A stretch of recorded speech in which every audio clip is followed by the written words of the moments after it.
வணக்கம் குருஜி நேரம். வணக்கம் குருஜி. வணக்கம் சார், எங்க இருந்து பேசுறீங்க? மணிஷ், கோயம்புத்தூர். கோயம்புத்தூர்ல இருந்து பேசுறீங்களா? யாருக்கா ஜாதகம் பார்க்க போறீங்க சார்? எனக்காக தான். உங்களோட பிறந்த தேதி, பிறந்த நேரம், பிறந்த இடம் சொல்லுங்க. 19/8/2001. 19/8/2001. 11:04 AM. 11:04 AM. கோவில்பட்டி. கோவில்பட்டி. ராசி நட்சத்திரம் லக்னம் சொல்லுங்க சார். சிம்ம ராசி, மக நட்சத்திரம், துலாம் லக்னம். சிம்ம ராசி, மகம் நட்சத்திரம், துலாம் லக்னமா சார்? ஆமா. என்ன கேள்வி கேட்கணும் சார்? கவர்மெண்ட் எக்ஸாமுக்கு ட்ரை பண்ணிட்டு இருக்கிறேன். இன்னைக்கு என்ன எல்லாரும் சிம்மராசிக்காரங்க எல்லாம் சேர்ந்து என்ன ஒரு வழி பண்றதுன்னு முடிவு பண்ணிட்டீங்களா? வந்த 10 பேர்ல 6 பேர் சிம்மராசி. கேக்குதா? கேக்குது சார். சிம்மராசிக்காரங்களா? இப்ப இது உங்களுக்கு முன்னாடி பேசினவர் சிம்மா, அதுக்கு முன்னாடி பேசினவர் சிம்மா, அதுக்கு முன்னாடி பேசினவர் சிம்மா, எல்லாம் நீங்க எல்லாம் ஒரு கூட்டணி போட்டுக்கிட்டீங்களா? சிம்மராசிக்காரங்க மட்டும் இன்னைக்கு குருஜி நேரத்துல கேள்வி கேட்கலாம்னு இல்ல சார். சரி, இந்த இடத்துல அரசு வேலைக்காக முயற்சி பண்றீங்க இல்லையா? ஆமா குருஜி. துலா லக்னம், 8ல் சனி. இப்போ நடக்கிறது உங்களுக்கு சூரிய தசை. சூரியன் 11ஆம் இடம், 10ஆம் இடத்துல திக்பலத்திற்கு பக்கத்தில் லாபாதிபதியாக, ஆனால் அமாவாசை சந்திரனோடு இருக்கிறாரு. அமாவாசை சந்திரனோடு இருக்கக்கூடிய தன்மை சூரியன், புதன், செவ்வாய் எல்லாம் நல்லா வலுத்து தான் இருக்கிறாங்க. அஷ்டம சனியில் வேலையெல்லாம் கிடைக்காதுங்க. ஒரு வேலைக்கு ஆர்டர் வந்தால் கூட உடனே போய் ஒருத்தன் கோர்ட்டில் தடை வாங்குவான். ஓகே குருஜி. 2027 28 தான் உங்களுக்கு 6ஆம் அதிபதி குரு வலுவாக தான் இருக்கிறாரு. 6ஆம் அதிபதி லக்னத்தை பார்க்கிறாரு. ஆக அந்த அமைப்பில் அரசு வேலைக்கு தடை இருக்குதுங்க 1.5 வருஷத்துக்கு. ஓகே குருஜி. 1.5 வருஷத்துக்கு ட்ரேடிங் பண்ணலாமா? நான் இன்னும் ஒன்று சொல்லட்டுமா? நீங்கள் கூட படிக்கிறதா நினச்சிக்கிட்டு புஸ்தகத்தை அப்படியே மேலே வச்சுட்டு படுத்து தூங்கிடுவீங்க. ஓகே. சிரிக்கிறதுக்காக சொல்லலை. அரசு வேலைக்கு எப்படி படிக்கிறவங்க, எப்படி படித்தவங்கலாம் நான் பார்த்துருக்குறேன். 3 மாதத்தில் படித்து IAS ஆஃபீஸர் ஆனவர்லாம் இருக்கிறார். எனக்கு தெரிஞ்ச அவர் தமிழ்நாட்டில் இன்னும் இருக்க, தமிழ்நாட்டில் தான் ஜாயின் பண்ணார். 3 மாதத்துக்கு, அதாவது திடீர்னு அம்மாக்கிட்டையும் அக்காக்கிட்டையும் சொல்லிக்கிட்டு கதவை போய் தாப்பா போட்டு பூட்டிக்கிட்டார். சாப்பாடெல்லாம் ஜன்னல் வழியாகவும் கதவு கீழே தான் கொடுத்தாங்க. 3 மாதம் வீட்டுக்குள்ளேயே ரூமுக்குள்ளேயே பூட்டிக்கிட்டு படிச்சுக்கிட்டு இருந்து 3ஆவது மாதம் ஃபஸ்ட் அட்டம்ப்டில் IAS பாஸ் பண்ணி இன்றைக்கி தமிழ்நாட்டிலே IAS அதிகாரியாக இருக்கிறார். ஓகே குருஜி. ஆனால் இப்போ இந்த அஷ்டம சனியில் நீங்கள் படிக்கிறேன் எழுதுறேன்னு சொல்லுவீங்க, அவ்வளோதான் சொல்லுவீங்க. ஓகே. அதனால் கவனம்லாம் இருக்காது. எழுதுறதில்ல, படிக்கிறதில்ல, கவர்மெண்ட்ல எல்லாம் கவனம் இருக்காது. ஓகே குருஜி. கிடைக்கிற வேலைக்கு போங்க. ஆனால் வயசு கம்மி தானே, 24 வயசு தானே. அப்பா அம்மா ஏதாவது இன்னும் கொஞ்சம் உங்களை சப்போர்ட் பண்ணத்தான் செய்வாங்க. ஓகே குருஜி. 1.5 வருஷத்துக்கு தடை இருக்குது. அஷ்டம சனி காலங்களில் கண்ணை குதிரைக்கு லாடம் கட்டின மாதிரி இப்படியே நேராக பார்த்து அந்த பக்கம் இந்த பக்கம் அந்த பொண்ணு புழு சுடிதார் போட்டிருக்கிற பொண்ணு நல்லா இருக்குது, சிகப்பு சுடிதார் போட்டிருக்கிற பொண்ணு நல்லா இருக்குன்னு தானே போகும் இப்போ 24 வயசில். ஓகே. நல்ல ஜாதகம். ஒரு நிலையில் லக்னத்தை குறிபார்ப்பது மிகப்பெரிய அமைப்பு. அமாவாசை சந்திரனாக இருந்தாலும் ஆவணி அமாவாசையாக இருக்கனால சூரிய சந்திரர்கள் பலவீனமாகலை. இன்னொன்று, பாக்கியாதிபதியும் 11ஆம் அதிபதியும் சேர்ந்துருக்கிறது உங்களுக்கு ஒரு நல்ல நிரந்தரமான வேலை கிடைக்கும்ன்றதை காட்டுது. 1.5 வருஷத்துக்கு கவன சிதறல்கள் எதுவும் இல்லாமல் எழுதலாம் வேண்டாம், பரீட்சை கூட எழுத வேண்டாம், படிங்க நல்லா. ஓகே குருஜி. 2026 செப்டம்பருக்கு பிறகு நீங்கள் எடுக்கக்கூடிய முயற்சிகள் உங்களுக்கு பலிக்கும். 2026 செப்டம்பர் அடுத்த வருஷம். ஓகே குருஜி. 2027 ஏப்ரல் மேக்கு பிறகு ஏதாவது பரீட்சை வந்தால் அப்போ எழுதுங்க. ஓகே குருஜி. 2027 ஏப்ரல் மேக்கு பிறகு வரக்கூடிய பரீட்சை அமைப்புகள் உங்களுக்கு நல்லா இருக்கும். அது வரைக்கும் கவனமாக இருந்து படிங்க. ஆனால் உங்கள் ஜாதகம் கொஞ்சம் யோக ஜாதகம். என்னதான் அமாவாசை அமைப்பில் இருந்தாலும் அந்த சூரிய சந்திரர்கள் வலுத்திருக்கின்ற அமாவாசைக்கு ஒரு விதிவிலக்கு இருக்குது. இந்த அமாவாசையில் சனி செவ்வாய் தொடர்புகளும் ராகு தொடர்புகளும் இல்லை, புதன் மட்டும்தான் இருக்கிறார். துலா லக்னம், லக்னாதிபதி பாதிக்கெல்லாம் படலை. சுக்கிரன் ராகுவோடு சேர்ந்தாலும் குருவோடு தான் இருக்கிறார். ஆகவே இந்த அமைப்பில் 11ஆம் இடத்தில் சேர்ந்திருக்கக்கூடிய சூரிய சந்திரர்கள் நல்ல பலனையே தருவாங்க. ஓகே குருஜி. 1.5 வருஷத்துக்கு தடை. 2027 ஏப்ரல் மேலே என்ன செய்கிறீங்களோ, எந்த பரீட்சை எழுதுறீங்களோ, எதுக்கு போகிறீங்களோ அது நிலைக்கும். அதுக்கிடையில் ஏதாவது ஒரு தற்காலிகமாக ஒரு வேலை கிடைச்சா அந்த வேலைக்கு போங்க. சரியா? ஓகே குருஜி. ஷேர் ட்ரேடிங் இந்த தசையில் பண்ணலாமா? அப்படிலாம் ஒன்றுமே கிடையாது. ஷேர் மார்க்கெட்டுன்னு ஒன்றுமே உங்களுக்கு 1.5 வருஷத்துக்கு கிடையாது. ஓகே குருஜி. நீங்கள் வேணா ஒன்று பண்ணுங்கள். அப்பா கிட்ட அம்மா கிட்ட ஒரு 10,000 20,000 வாங்கி போட்டு பாருங்கள். 10 நிமிஷத்தில் போகுதா 5 நிமிஷத்தில் போகுதான்னு மட்டும் செக் பண்ணுங்கள். ஓகே குருஜி. 1.5 வருஷத்துக்கு எதுவும் நடக்காது. Okay okay. செக் பண்ணி வேணா பாருங்கள். சில பேர் வந்து ஜோசியத்தை இதை பண்ணலாம் அப்படின்னு செக் பண்ணி பார்க்கலாம்ல. எப்படி தோற்பது, எப்படி வந்து மனசை கெடுத்துக்கிறது, எப்படி கூடா நட்பு, எப்படி தேவையில்லாததை பார்த்துக்கிறது அப்படின்றதெல்லாம் கற்றுப்பீங்க இப்போ. Okay okay. மற்றபடி உங்கள் ஜாதகம் நல்ல ஜாதகம், லக்னாதிபதி வலுவாக இருக்கிறாரு, எல்லா அமைப்போலும் நல்லா தான் இருக்குது. ஆகவே 1.5 வருடத்திற்கு பிறகு 2027 ஏப்ரல் மேக்கு பிறகு வரக்கூடிய அத்தனை விஷயங்களையும் சக்ஸஸ் ஆவீங்க. பாருங்கள், பார்த்துக்கிட்டே இருங்க. 1.5 வருஷம் கழிச்சு என்னை காண்டாக்ட் பண்ணுவீங்க. வாழ்த்துக்கள், நல்லா இருப்பீங்க. சரி, இப்ப 1வது ஜாதகம் வந்துருச்சு பாருங்க திரையில. இவர் வந்து ஒரு ஆண் ஜாதகர். இவருக்கும் அஷ்டமச்சனி தான். எல்லாம் சிம்ம ராசி தான். இதுவும் அஷ்டமச்சனி தான். இதைத்தான் சொல்லாரு, சிம்ம ராசிக்காரங்க பூரா படையெடுத்து பேசி வச்சு ஜெயல் பண்ணி வந்துட்டீங்களான்ட்டு. பாருங்க, சிம்ம ராசி லக்னம் வந்து துலா லக்னம். இப்ப என்ன நடக்குதுன்னு பாருங்க. அஷ்டமச்சனி கேள்வி வந்து கவர்மெண்ட் எக்ஸாம் ட்ரை பண்ணிட்டு இருக்கேன் அப்படின்னு சொல்லி கேட்டிருக்கிறாரு. கவர்மெண்ட் எக்ஸாம் ட்ரை பண்ணணும் அப்படின்னா இந்த இடத்துல என்ன, முதல் லக்னத்தை பார்த்துருவோம், மற்ற அமைப்புகளை பார்த்துருவோம். இந்த இடத்துல வந்து லக்னம் எப்படி இருக்கு? லக்னத்திற்கு சுபருடைய தொடர்பு இருக்கு. லக்னத்தை வந்து குரு 6ஆம் அதிபதியாக இருந்தாலும், லக்னத்துக்கு 6ஆம் அதிபதியாக இருந்தாலும் அவர் 9ஆம் இடத்துல ராகுவோட சேர்ந்து கொஞ்சம் பலவீனமா தான் இருக்கிறாரு. இந்த இடத்துல 5 டிகிரி ராகுவோட இணைவு. சுக்கரனோட மறுபடியும் வந்து ஒரு 13 டிகிரி அமைப்புல சுக்கரனோடய இணைகிறாரு. அப்படிங்கிற அடிப்படையில குரு லக்னத்தை பார்க்கிறார் அப்படிங்கிறது அந்த சுபருடைய தொடர்பு. அவருடைய தொடர்புகள் எதுவும் இல்லை.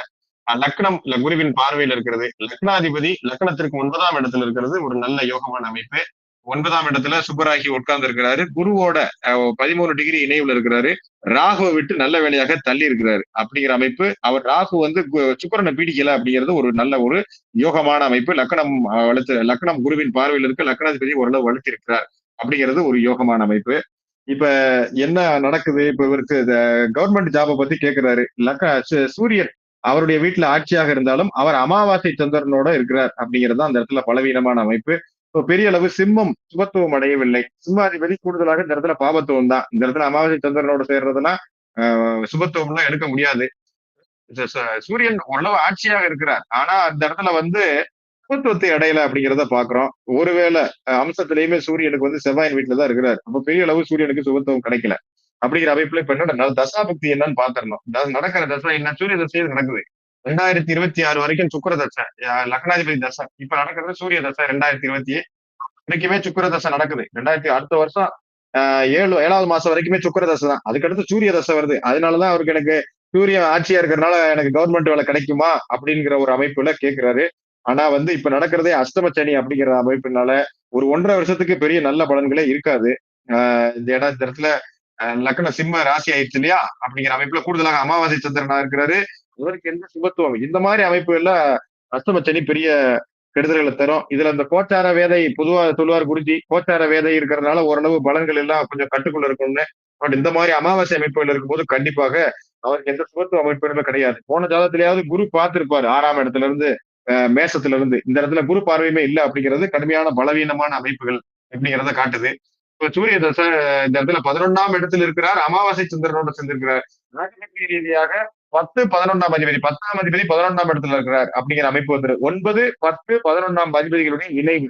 லக்கணத்திற்கு 11ஆம் இடத்துல 9ஆம் அதிபதியான புதன், 10ஆம் அதிபதியான சந்திரன், 11ஆம் அதிபதியான சூரியன். 9, 10, 11 கூடியவர்களுடைய ஆதிபத்திய விசேஷங்கள் இருந்தாலும் கூட அந்த இடத்துல சுபத்துவம் எதுவுமே அங்க இல்ல அப்படிங்கிற அமைப்புகள்ல பெரிய அளவு அந்த சூரிய தசை அமைப்புகள்ல இது இருக்காது. அதனால குருஜியுமே என்ன சொல்லிப்பாரு, ஆனா லக்னாதிபதி நல்லா தான் இருக்கிறாங்க அப்படிங்கிற அளவுக்கும் இந்த ஆதிபத்திய விசேஷம் உள்ள அமைப்புகள்ல அந்த இணைவுகள் இருக்கு அப்படிங்கிற அமைப்புகள்ல பெரிய அளவு தொந்தரவு இருக்காது. சாப்பாட்டுக்கு பிரச்சனை இல்லை. ஆனா ஜாதகரே முயற்சி இல்லாம இருப்பாரு. ஜாதகரே பெரிய அளவு ஒரு முயற்சி இருக்கணும் அப்படிங்கிற மாதிரி சொல்லியிருப்பாரு. முயற்சி அமைப்புகளுக்கு ஏன் அப்படி சொன்னாரு அப்படிங்கிற அமைப்பை பார்க்கலாம். சரி, முயற்சி வேண்டும் அப்படிங்கிற சொல்லிருக்கிறாரு. தசாநாதன் சுபத்துவம் இல்லை அப்படிங்கிற அடிப்படையில அடுத்து 1.5 வருஷத்துக்கு தடை இருக்குன்ட்டாரு. அதாவது சூரிய தசை குரு புக்திக்கு அப்புறம் தான் ஓரளவு நல்லது நடக்கும் அப்படிங்கிற சொல்லிருக்கிறாரு. சூரிய தசை குரு புக்தி, சூரிய தசை அதுக்கடுத்து, ஏன்னா அதுக்கடுத்து சந்திரன் செவ்வாய் ராகு, சந்திரன் செவ்வாய் ராகு 2028 வரைக்குமே ஒரு 1.5 வருஷத்துக்கு பெரிய நன்மையான பலன்கள் இல்லை. அதுக்கடுத்து குரு புக்தி வரும்போது மட்டும் அவர் லக்னத்தை பார்த்து 3ஆம் இடத்தை தொடர்பு கொள்றார். இந்த லக்னத்துக்கு 6ஆம் அதிபதியாக இருந்தாலும் அவர் 3ஆம் இடத்தை தொடர்பு கொள்றார் அப்படிங்கிற அமைப்புல அவரே 6ஆம் அதிபதியாகி இருக்கிறார் அப்படிங்கிற அமைப்புல சூரிய தசை குரு புக்திக்கு மேல ஓரளவு நல்ல சூரிய தசை குரு புக்தி நல்ல ஒரு அமைப்புகளை கொடுக்கும் அப்படிங்கிற அமைப்புகளை சொல்லிருக்கிறாரு. சனி செவ்வாய், இந்த இடத்துல சனி செவ்வாய் பார்வை, சனி செவ்வாய் பார்வை. அதுக்கடுத்து என்ன, இப்ப இந்த இடத்துல இன்னொரு பாயிண்ட் என்ன சொல்லிருப்பாரு, பருவம் வந்து 24 வயசு ஆகுது அப்படிங்கிற அடிப்படையில 11ஆம் அதிபதியோட அமைப்பு இல்லையா, 3, 7, 11ஆம் அமைப்புகள் இருக்கு இல்லையா, இந்த இடத்துல வந்து 7ஆம் அதிபதி பாபத்துவமாக இருக்கிறார். 7ஆம் அதிபதி செவ்வாய் இந்த இடத்துல 2ஆம் இடத்துல இருந்தாலும் கூட சனியின் பார்வையில் இருக்கிறார் அப்படிங்கிற அமைப்புகளுக்கு கூடுதலாக சுக்கிரன் வளர்த்திருக்கிறாரு. சுக்கிரனுடைய லக்கணமாவே இருக்குது. நடக்கிறது சூரிய புக்தி. சூரியன் ராசிக்கு 7ஆம் இடத்தை பாக்குறாரு. சூரியன் 11ஆம் அதிபதியா இருக்கிறாரு. அந்த மாதிரி அமைப்புல 5ஆம் இடத்தையும் தொடர்பு கொள்ளக்கூடிய அமைப்புகள்ல இது வந்து தேவையில்லாத சில டைவர்ஷன் நடக்கும் அப்படிங்கிறத சொல்லியிருக்கிறார். 11ஆம் அதிபதியாகி சந்திரனே வந்து மனக்காரகன் அப்படிங்கிற அமைப்புகள்ல தேவையில்லாத டைவர்ஷன் இருக்கும், உங்களால கான்சென்ட்ரேட் பண்ணி படிக்க முடியாது அப்படிங்கிற விஷயத்த சொல்லியிருக்கிறாரு. ஷேர் மார்க்கெட் அப்படிங்கிற கேள்விக்கு வந்து அதுல இன்னொரு பாயிண்ட் சொன்னாரு, இந்த மாதிரி அஷ்டமச்சனி அமைப்புகள்ல தான் கூடா நட்பு, இந்த மாதிரி அமைப்புகள்ல மனசு போய் அளபாஞ்சு கிடக்கூடிய அமைப்புகள் இருக்கு. ஏன்னா 24 வயசு அப்படிங்கிறத சொல்லியிருப்பாரு. ஸோ ஷேர் மார்க்கெட் 1.5 வருஷத்துக்கு எதுவும் செய்யக்கூடாது அப்படிங்கிற விஷயத்த சொல்லியிருக்கிறாரு. ஏன்னா புதனுக்கு சுபத்துவம் கிடையாது அப்படிங்கிற அமைப்பு. கூடுதலாக 8ஆம் இடம் கடுமையான பாவத்துவம். 8ஆம் அதிபதியினால் 8ஆம் பாவகம் கடுமையான பாவத்துவம். 6ஆம் பாவகத்திற்கு எந்த அமைப்புகளுமே இல்ல. என்ன லக்னத்துக்கு 9ஆம் இடத்துல தான் கொடுக்குறாரு. 1-9 தான் வளர்த்திருக்கு அப்படிங்கிற அமைப்புல ஷேர் மார்க்கெட் எல்லாம் தயவு செய்து போயிடாதீங்க. வேணா டெஸ்ட் பண்ணி பாரு, அப்பா அம்மாட்ட ஒரு 10,000 ரூபாய் பாரு, 5-10 நிமிஷத்துக்குள்ள அது காணாம போயிடும் அப்படின்னு சொல்லி ஒரு காமெடியை போட்டிருப்பாரு. அவரும் ஐயா இல்லையா வேணாம் ஐயான்ட்டு ஓடிட்டாரு. சரி, இதான் ஜெய் பலன். ஆமா சூரியதச குரு புக்திக்கு மேலதான் வேலைக்கு இன்னும் கடுமையான முயற்சி தேவை மக்களே அப்படின்ட்டு போயிட்டாரு. ஆமா ஆமா அதெல்லாம் ஷேர் மார்க்கெட்டுக்கு ஏற்ற அவன் ஜாதகம் இல்ல இது. எதுக்கு அந்த ஆள் கேட்டாருன்னு தெரியல. ஏன்னா புதனே கடுமையான பாவகத்துல இருக்காரு. காரகர் முதல்ல காரகன்ல இருக்கணும், அப்புறம் தான் பாவகங்கள். இந்த ஷேர் மார்க்கெட் கொடுக்கக்கூடிய புதனே வந்து அமாவாசை சந்திரனோட சேர்ந்து கடுமையான பாவகத்துல உட்காந்துருக்காரு. பிளஸ் வந்து 8-12 6-8-12 ஒன்றும் சுபத்துவம் இல்லையே. சுபத்துவம் இருந்தாலாவது ஓரளவுக்கு ட்ரை பண்ணலாம், அதெல்லாம் உண்டு. அதனால இவர் அதை செய்யக்கூடாது. இதுல வந்து பரீட்சை வந்து இவர் அரசு இதுக்கு பரீட்சை எழுதுன்னு சொல்லி கேட்டிருப்பாரு. அப்ப என்ன மெயினா சொல்லுவாருன்னா, இந்த தடை, இந்த அஷ்டமச்சனி வந்து தடை கொடுக்கும். அதனால 2027 6ஆம் மாசத்துக்கு பிறகு நீ வந்து இந்த அஷ்டமச்சனி முடிஞ்சோடனே நீ வந்து பரீட்சை எழுதுப்பா, அது வரைக்குமே நீ படின்றுவாரு. அது வரைக்கும் நீ வந்து இப்பெல்லாம் பரீட்சை எழுத போனா அது டைம் வேஸ்ட். பரீட்சை எழுதிட்டு அது ஃபெயில் தான் உட்காந்துருப்பா. அதை விட முழு எஃபோர்ட்டை போட்டு படிக்க முடியாது. உனக்கு சிந்தனைகள் இப்ப மாறும், ஏன்னா வயது அப்படி இருந்தாலும் புக்கை நீங்க வச்சுட்டு வேற சிந்தனைகள் இருப்ப. அந்த அந்த விஷயத்த விட்டுட்டு படிக்கிற வேலையை மட்டும் பாரு அப்படின்னு பாரு. எப்ப இந்த அஷ்டமச்சனி முடியறதுக்கு ஒரு 2-3 மாசத்துக்கு முன்னால பரீட்சை வந்துச்சுன்னா எழுது அப்படின்னு இருப்பாரு. ஏன் அப்படி சொல்லிப்பாரு? ஏன்னா ரிசல்ட் வந்து பின்னாடி தானே கிடைக்கும். உடனே எழுதுன அன்னைக்கு பேப்பர் கையில கொடுத்து இருந்தாப்பான்னு திருப்பி கொடுக்குற விஷயம் இல்லை. 2-3 மாசமா 6 மாசமா ஆகும்ல ரிசல்ட் வர. அப்ப நீங்க அந்த அஷ்டமச்சனி முடியறதுக்கு முன்னால நீங்க எழுதலாம். முன்னாலன்னா ஒரு 2-3 மாசத்துக்கு முன்னாடி எழுதலாம். நீங்க எழுதிட்டீங்கன்னா உங்களுக்கு ரிசல்ட் வந்து அஷ்டமச்சனி முடிய கிடைக்கிறது ரிசல்ட் நல்லாவே இருக்கும் அப்படின்னு மாதிரி ஒரு பாயிண்ட் ஒன்று சொல்லியிருப்பாரு. அது இவருக்கு வந்து அரசு வேலை கிடைக்கும். ஏன்னா வந்து 9ஆம் அதிபதியும் 11ஆம் அதிபதியும் இணைந்து இருக்கிறதுனால அந்த சூரிய தசை நடக்க போகுது இப்ப சூரிய தசை தான் நடப்பு. அதனால கிடைக்கும். சூரியன் ஆட்சி அமாவாசை சந்திரன் இருக்காரு. உண்மையில கடுமையான அமாவாசை, 2 டிகிரி 2 பேரும் இணைஞ்சிருக்காங்க. அந்த அமாவாசை சந்திரனா இருந்தாலுமே ஆட்சி பெற்றிருக்காரு அப்படின்னு ஒரு பாயிண்ட். சிம்மத்துல வந்து சூரியன் உட்கார்ந்துருக்காரு அப்படின்னு சிம்மத்தோட தொடர்பு பண்ணாலே அந்த அரசு வேலை கிடைக்கும். சிம்மத்திலேயே ஆட்சி பெற்றிருக்காரு சூரியன். ஸோ அந்த ஒரு விஷயமும் 9ஆம் அதிபதி, அதாவது 9, 8, 9, 10, 11ஆம் அதிபதிகளோட இணைவு, இதெல்லாம் வந்து ஒரு அரசு வேலையை கிடைக்கும். அந்த தசை அப்படியே அரசு வேலையை கொடுத்து ஏதோ நார்மலா ஓடுது. லக்னமா குரு பார்வையில் இருக்கிறதுனால ஓரளவுக்கு ஓடும். இதுக்கப்புறம் சூரியனுக்கு அப்புறம் அவயோக தசைகள் தான் கண்டினியூவா. என்னது? ஆமா சூரிய தசை, சந்திர தசை, அதுக்கடுத்து சூரிய சந்திரன், அதுக்கடுத்து செவ்வாய். சூரிய சந்திர தசை அவயோக தசை என்ன ஒரு ஆதிபத்திய அளவுல நல்ல அமைப்புகள் இருக்கிறாங்க. லக்னம் வலுவா இருக்கு. லக்னாதிபதி 1-5-9 வலுத்து இருக்கு. ஆனா என்ன, இந்த இடத்துல அடுத்து வரக்கூடிய சூரிய சந்திர செவ்வாய் தசையுமே இந்த இடத்துல சனி பார்வையில வந்துருச்சு. செவ்வாய் சனி பார்வை. செவ்வாயும் வேற என்ன, செவ்வாய்க்கு வேற சுப தொடர்புகள் இல்ல இந்த இடத்துக்கு. ஆமா ஆனா அந்த ஆதிபத்திய ரீதியான கனெக்ஷன் இங்க இருந்ததுனால நிரந்தர வேலை அரசு வேலை கிடைக்கும்னு சொன்னாரு. அந்த ஆதிபத்திய கனெக்ஷன் மட்டும், சூரியனுக்கு இருக்கக்கூடிய ஆதிபத்திய கனெக்ஷன், நல்ல ஆதிபத்தியங்கள், அந்த கனெக்ஷன் இருக்கிறதுனால நிரந்தரமான வேலை கிடைக்கும். ஏன்னா 10ஆம் அதிபதியோட சேர்ந்திருக்காரு சூரியன். அப்படின்ற ஒரு விஷயத்துல அரசு வேலை, சூரியனோட வீடே வந்து வீட்டிலேயே சூரியன் இருக்காரு. அப்ப அரசு வேலைக்குரிய விஷயங்கள் கிடைக்கும் அப்படின்னால சொல்லிப்பாரு. ஆனா திருமண விஷயம் வந்து அவரு சொல்லல. திருமண விஷயம் அவருக்கு டிலே ஆகும். நம்ம சும்மா அப்படி பார்த்தாலே டக்குன்னு தெரியும். சனி செவ்வாய் சேர்ந்து 2ஆம் இடத்தை பார்த்து 5ஆம் இடத்தை சனி பார்த்து அப்படி அந்த நிறைய விஷயங்கள் நான் அப்ப பார்த்தேன். 5ஆம் அதிபதி எங்க இருக்காரு, ராசிக்கு 7ஆம் இடத்தையும் பார்ப்பாரு. ராசிக்கு 7ஆம் இடமும் சனி செவ்வாயினுடைய 10ஆம் சனியினுடைய 10ஆம் பார்வை, செவ்வாயினுடைய 7ஆம் பார்வை. ஐந்தாம் அதிபதி வந்து 5ஆம் அதிபதி லக்னத்துக்கு 8ல மறைஞ்சிடறாரு.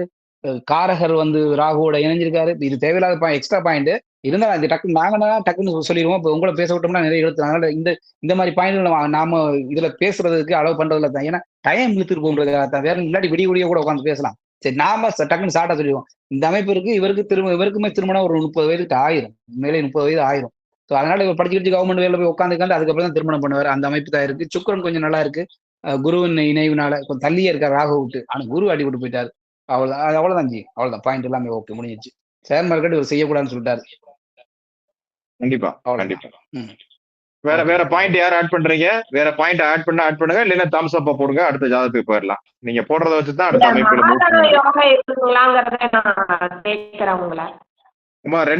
பொதுவா மகாதன யோகம்ங்கிறது இந்த இடத்துல 2ஆம் பாவம் அடிபட்டு போச்சுமா. 2ஆம் பாவத்துக்கு ஆட்சியா இருந்தாலும் கூட சனியின் பார்வையில மகாதனம் என்கிறது 2, 9, 11ஆம் அதிபதிகளுடைய அமைப்பு. இப்ப 2ஆம் அதிபதி செவ்வாய், 9ஆம் அதிபதி புதன், 11ஆம் அதிபதி சூரியன். இந்த இடத்துல செவ்வாய் எப்படி 2, 1 அந்த அமைப்புகள் இல்லமா. 2ஆம் அதிபதி செவ்வாய் வந்து 9ஆம் இடத்தை பாக்குறாரு. செவ்வாய் வந்து 9ஆம் இடத்தை பாக்குறதுனால அப்படி கேக்குறாங்க. 2ஆம் அதிபதியாகி 9ஆம் இடத்தை பாக்குறாங்களே அப்படின்னு சொல்லி கேக்குறாங்க. 11ஆம் இடத்துல 11ஆம் அதிபதி ஆட்சியா இருக்கணும். கனெக்ஷன் வேணுமா, சுபத்துவம் வேணுமா? கனெக்ஷனும் சுபத்துவம் வேணுமா? இல்லாட்டி வேஸ்ட்மா. சுபத்துவம் இல்லாம இருந்து அதெல்லாம் வந்து பெரிய ஒரு லெவலுக்கு வராது மாதிரி. அந்த யோகம் இருக்குன்றது சூரியன் சந்திரன் புதன் எல்லாம் ஆட்சிய பெற்ற சூரியனோட இருக்கிறதுனால இந்த மகாதன யோகம். வேலைக்கு போய் சாப்பிட இவர் கோடீஸ்வரர்லாம் ஆக முடியாதுமா. இவர் கோடீஸ்வரர்லாம் சர்வ நிச்சயமா ஆக மாட்டாரு. ஒரு லட்சத்துல வேணா சம்பாதிப்பாரு. கோடீஸ்வரருக்கு வாய்ப்பே கிடையாது. லக்னாதிபதி வலுத்தாலுமே யோக தசைகள் போகணும். சுபத்துவ அவயோக தசைகள்னா சுபத்துவமா இருக்கணும். இது ஆதிபத்திய அமைப்புகள்ல மட்டும்தான் இந்த சூரிய சந்திரர்கள் பெரிய அளவு தீமை செய்ய மாட்டாங்க. அதுக்காக இவர் சூரிய சந்திர செவ்வா தசைகள் நடக்கும்போது இவர் பல கோடிகளையும் லட்சங்களையும் குவிப்பார்னு சொல்லவே முடியாது. இந்த இடத்துல குருவே பாதிக்கப்பட்டிருக்காரு. காரகன், குருவும் காரகன், 2ஆம் இடத்துடைய தனத்துக்கான காரகன் வைக்கிறாரு. லக்ன சுபத்துவத்தின் அடிப்படையிலேயே மனைவி வழியில ஓரளவு லக்ன சுபத்துவத்தின் அடிப்படையில ஓரளவு வளர்த்திருக்கக்கூடிய அமைப்பு. மனைவி அமைப்புகளுமே கொஞ்சம் பிரச்சனைக்குரிய குடும்ப அமைப்புகள் தான் இருக்கு அதுவுமே. ஆமா, ஒரு மிடில் கிளாஸ் ஆக முடிஞ்சு. அவர் லக்னம் வளர்த்திருக்கு. அந்த மகாதன யோகங்கள் என்னத்துக்கு பிரயோசனமோ ஒரு மிடில் கிளாஸ் வாழ்க்கையை வாழ்வாரு. அரசு வேலைன்னா என்ன, மிடில் கிளாஸ் வாழ்க்கை தானே. அரசு வேலையில பெரிய ஹை ரேஞ்சுக்கு போறதுக்கு 10ஆம் இடம்லாம் வளர்த்துக்கிட்டு அப்படி இருந்தா ஒரு சம்பளம், அதிக சம்பளம். இவர் ஒரு குறைந்த அளவு சம்பளம், போதுமான அளவு ஒரு மிடில் கிளாஸ் வாழ்க்கையை வாழ்வார். அதுக்கு தான் இந்த இணைவு செயல்படும். வேற ஒண்ணுக்கும் கை கொடுக்காது. இந்த இணைவுக்குமே வந்து சுபத்துவம் இல்லாம இந்த ஆதிபத்திய இணைவுமே லக்ன சுபத்துவத்தையும் லக்னாதிபதி சுபத்துவத்தின் அடிப்படையில தான் பலன் சொல்லிக்கிட்டு இருக்கோம். இதே லக்னாதிபதி அடிபட்டு போட்டுருச்சுன்னா இந்த சூரிய சந்திரர்கள் வந்து ஒண்ணும் செய்ய முடியாது. அதுலயுமே இருக்கு. அவயோக தசையா இருந்தாலும், அவயோக தசையா இருந்து சுபத்துவமே இல்லைனாலும் கூட லக்னாதிபதி வலுவா இருக்கிறாங்கிறதுனாலதான் இந்த பலனையுமே சொல்லிட்டு இருக்கோம். இல்லைன்னா லக்னாதிபதி கெட்டு போயிருந்தாலும் அந்த சூரிய சந்திரர்கள் ஒண்ணுமே செய்ய மாட்டாங்கம்மா. ஆட்சி பெற்ற இவரு நந்தா கூட சொன்னாரு ஒரு அரசு வேலை கிடைக்கும்னா, அது லக்னாதிபதி அவர் சாப்பிடணும். லக்னாதிபதி வாழ்க்கையில கஷ்டப்பட மாட்டான். 2ஆம் இடம் கெட்டு போனா என்ன, சாப்பாட்டுக்கு பிரச்சனை இல்லை. இந்த அடிப்படையில ஒட்டுமொத்தமாக பலன் பார்க்கணும். யானையைத்தான் பார்க்கலாம். தும்பிக்கையை மட்டும் பார்த்தோம்னா பலன் வராதுமா. கவர்மெண்ட் வேலைன்னு ஆசைப்பட்டாலே மிடில் கிளாஸ் வாழ்க்கைன்றத நீங்க வந்து 90% 80% மிடில் கிளாஸ் வாழ்க்கை தானே கவர்மெண்ட் வாழ்க்கை. கவர்மெண்ட் சம்பளம் வாங்கி வாழ்ற வாழ்க்கை ஒரு மிடில் கிளாஸ். ஒன்னும் கடனைப்பட போக மாட்டாங்க. வாழ்க்கை அப்படியே சீரா ஓடிட்டே இருக்கும். அதுதான் கவர்மெண்ட் வாழ்க்கை. ஏற்ற இறக்கம்ன்றது பாபத்துவ சுபத்துவம் வந்து ஒருத்தர் பெரிய கோடீஸ்வரன் ஆக்குறது, ஒருத்தர் படுக்க வைக்கிறது பாபத்துவ சுபத்துவம். இந்த மாதிரி இணைவுகள் ஜஸ்ட் அவர வாழ்க்கையில அப்படியே சீரா ஓடிட்டு இருக்கும் வாழ்க்கை. அவ்வளவுதான், பெரிய லெவலுக்கு போக முடியாது. அவங்கதான் ஆசைப்படுவாங்க கவர்மெண்ட் வேலைக்குமே. Okay okay. ஆனா இது யோக தசைகள் போனாச்சுன்னா அது வேற. இப்ப இதுக்கே யோக தசைகளாகவும் இல்ல இந்த சூரிய சந்திரர்களையே ஒரு குரு பார்த்து தசை நடத்தினாருன்னா ஒரே ஒரு மாற்றம். அப்படியே இவருக்கு வந்து குருவை தூக்கி நேரம் 5ஆம் இடத்துல போடுங்க. 5ஆம் இடத்துல போட்டீங்கன்னா ஜம்முன்னு இருக்க. இந்த இடத்துல சூரிய சந்திரர்கள் தசைகள் நல்லா இருக்கணும். இந்த இடத்துல சனியுமே மாத்தணும். அந்த மாதிரி கொஞ்சம் நம்ம அந்த தசாபக்திகள்ல கொஞ்சம் அவயவ தசைகளாக இருந்தாலும் கூட கொஞ்சம் சுபத்துவம் கிடைச்சா அந்த லக்னாதிபதி சுபத்துவத்தின் அடிப்படையில இன்னும் கொஞ்சம் தூக்கி கொடுக்கும். சரி, ஓகே. இப்ப